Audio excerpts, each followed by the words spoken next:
Et c'est comme ça que le petit prince a libéré le grand sauvage.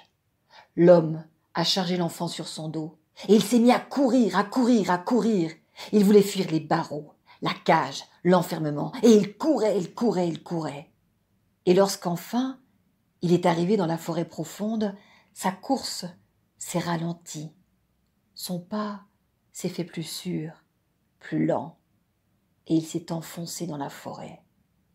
Et au bout d'un moment, il a déposé l'enfant au pied d'un immense rocher. Le petit a levé la tête, il a regardé, et il avait l'impression que dans la roche se dessinait le visage, un visage humain qui ressemblait étrangement au visage du grand sauvage. C'est à ce moment-là que l'homme s'est accroupi près du petit prince, et puis il lui a dit « Tu sais, tu ne reverras plus ton père, ni ta mère.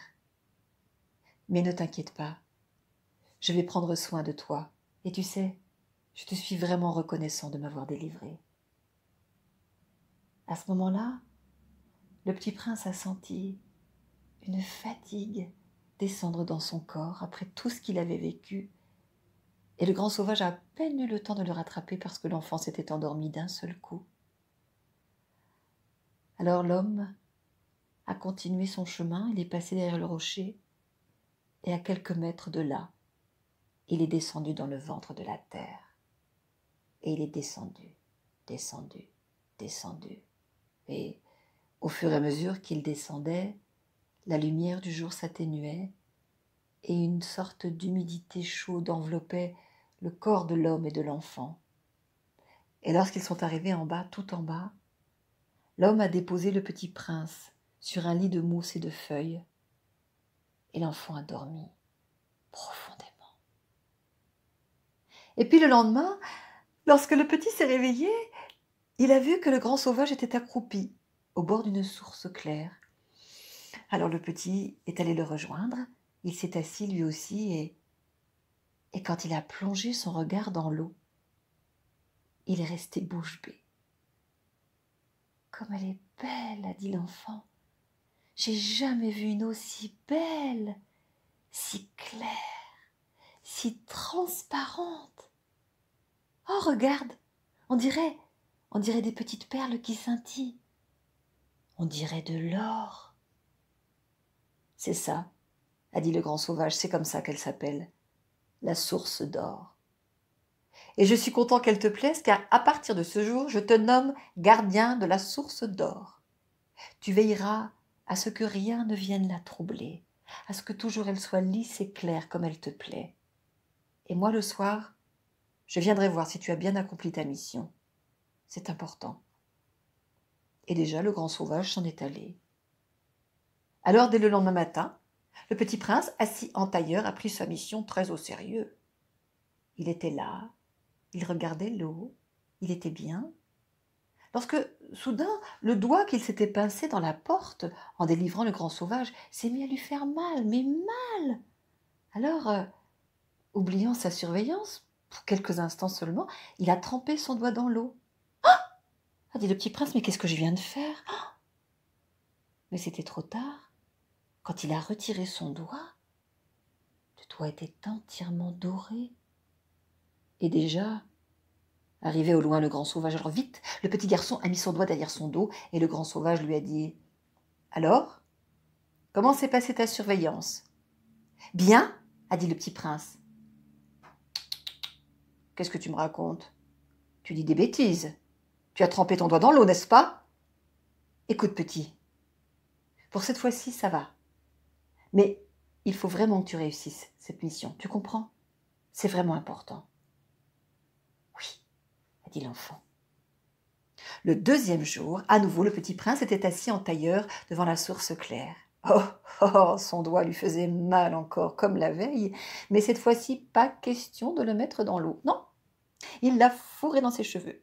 Et tout en rêvassant, il tournait ses mèches et tournicotis, tournicota, tournicotis, tournicota, tant et si bien qu'au bout d'un moment, un de ses cheveux s'est détaché de sa tête et est venu tomber dans la source d'or. « Oh non !» a dit le petit, « non, c'est pas possible, non, non, non, non, non, non !» Alors vite, il s'est mis à plat ventre, il s'est étiré de tout son long pour rattraper le cheveu, mais Mais c'était trop tard. Déjà le grand sauvage se tenait devant lui. « Écoute-moi, si tu ne réussis pas cette mission, je ne pourrai pas te garder avec moi. Tu m'entends? Je ne pourrai pas te garder là. Alors fais un effort. » Et puis déjà le grand sauvage disparaissait.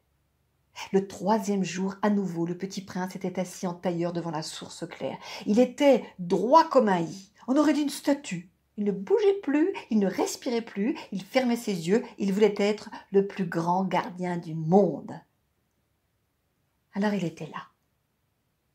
Et puis, au bout d'un moment, il a senti dans ses jambes comme si des fourmis couraient sous la peau.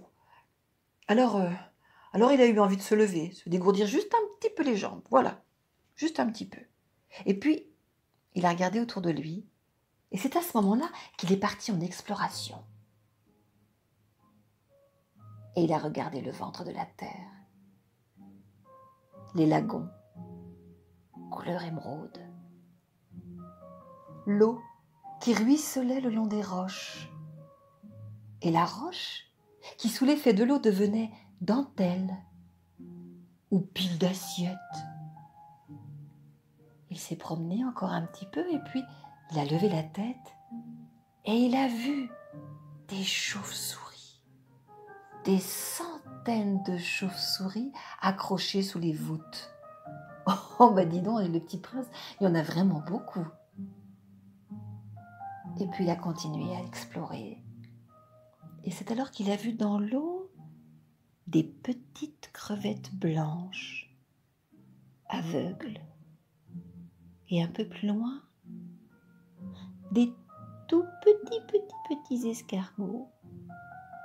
Oh, a dit l'enfant, c'est rigolo. Et puis, il s'est souvenu qu'il devait surveiller la source, alors il est revenu, il s'est assis en tailleur et puis il était là, comme un petit veilleur. Oh, oui, mais voilà, au bout d'un moment, le temps lui a paru long. Mais long, c'était trop long d'être là tout seul.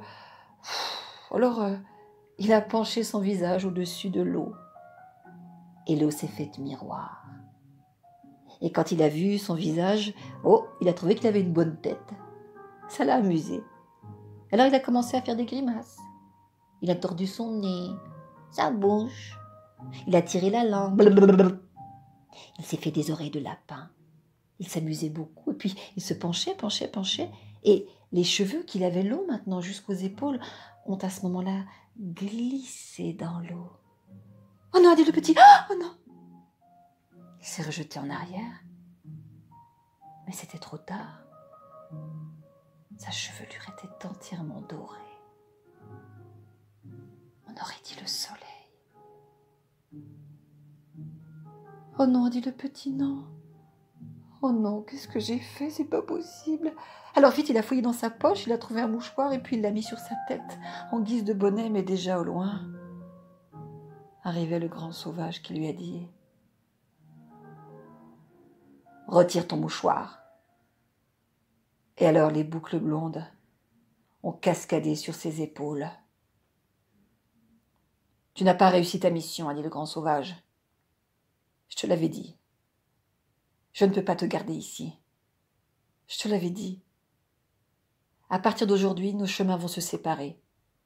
Il faut que tu t'en ailles, tu m'entends? Maintenant, il faut que tu t'en ailles.